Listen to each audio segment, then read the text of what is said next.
Hello everybody, Gisele Grenier here.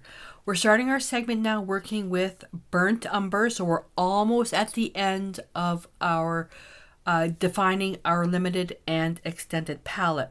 So I'm going to tell you right up front, Burnt Umber is in the extended palette because you can make it yourself, but in this video lesson, we're going to be working with the values, but we're going to be doing it differently. We're working with a complete value scale, which goes from taking burnt umber to black and burnt umber to white. I've got the Decor Traditions and the fluid acrylics because we're also going to be experimenting with transparency. These are opaque. These are already more transparent, so I'm going to take them even further to make them more transparent by using a medium.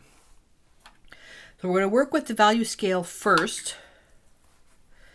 And so I'm going to take the Decor Traditions. This is the Burnt Umber, and it is a neutral that is slightly on the reddish side. You really can't tell because it's so dark. So what do? We add white to see the true underlying color.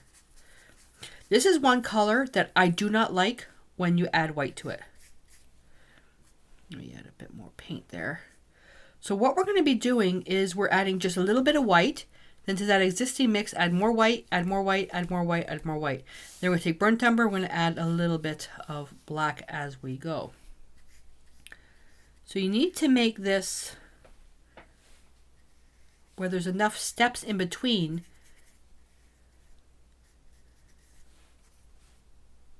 to see enough of an increment. So I'm going to go here, take whatever's in my brush, which makes it really light, and I'm just going to go into here. I want something that's going to be slightly lighter than this, but not like really, really light. Put that in there. That's actually pretty good. Because it's a short value string, usually we would work on 10, which may be a bit much. And now I'm going to go over here, add a bit of white.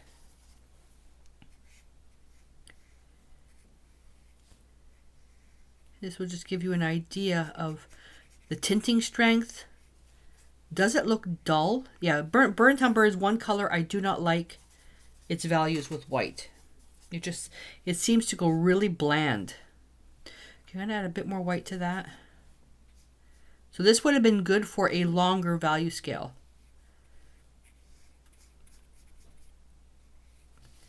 And then add a lot more white.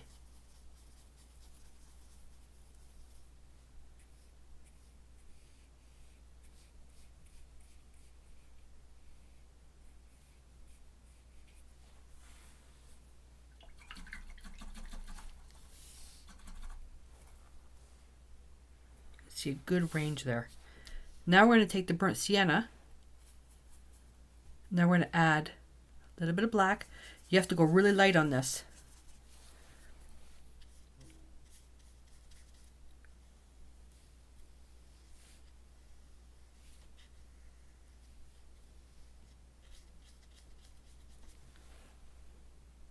A bit more black.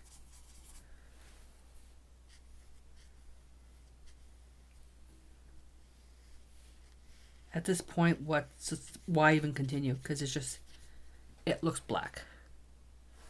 A bit more black. And you would basically do this until it was black, black, black.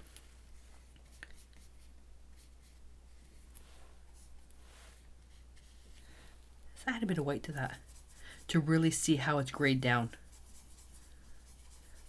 So you could even just bring that right here. See the true gray. Okay, so we're going to repeat that now by using burnt sienna with the fluid acrylics, because now it becomes really transparent. Okay, a little bit of white.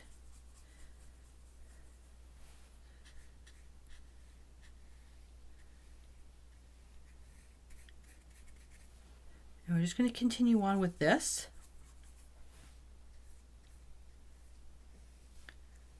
What have you noticed so far as we're doing this mix?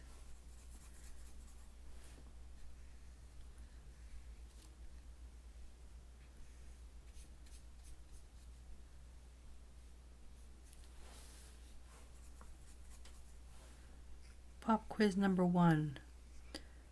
What are you noticing so far with the value strings between the heavier body acrylics versus the fluid acrylics? Sorry about that. Joe came upstairs without warning.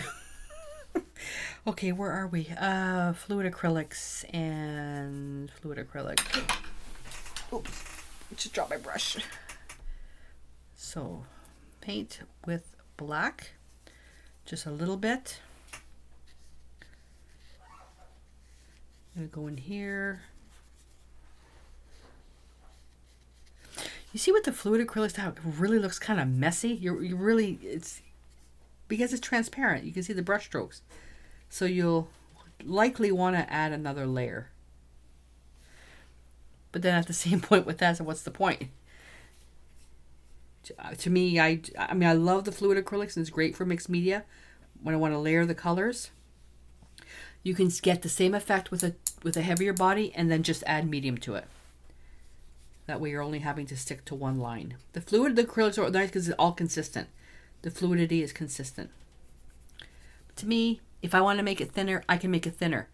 But I will not ever use the fluid acrylics as my base line because if I want to make it thicker, I can't.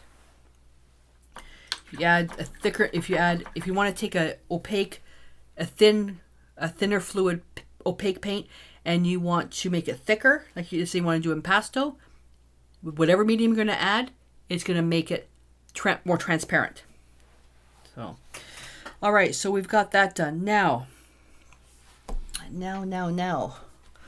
let's start first with the fluid acrylics. I cleaned my brush. I'm going to put a little bit out here. Let's take Burnt Umber with medium. Really make it transparent. So that's what this part is here for.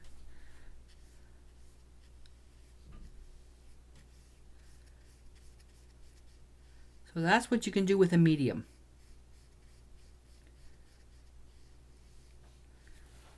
Okay. Can we get the same thing with the heavy body? Sorry, I just had to reach over to get the Traditions medium.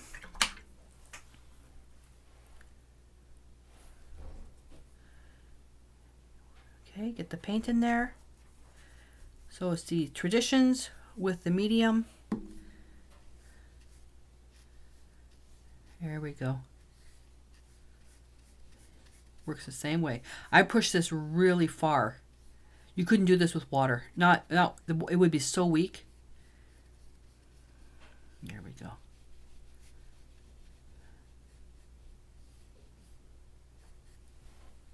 There we are. So, although a very, very simple, actually, let me do this one. A very simple chart, but it really gives you an idea as how to, another way that you can start comparing the paints of what it can do. Let's do that.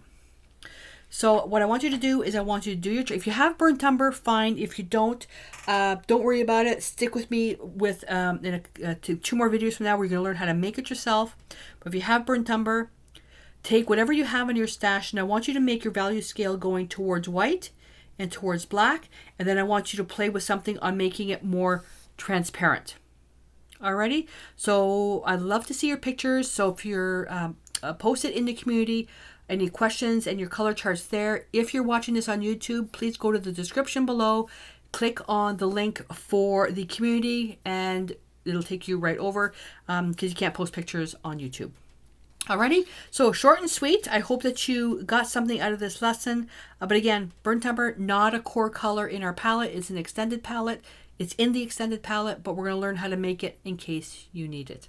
Alrighty, so until I see you in that video, stay inspired.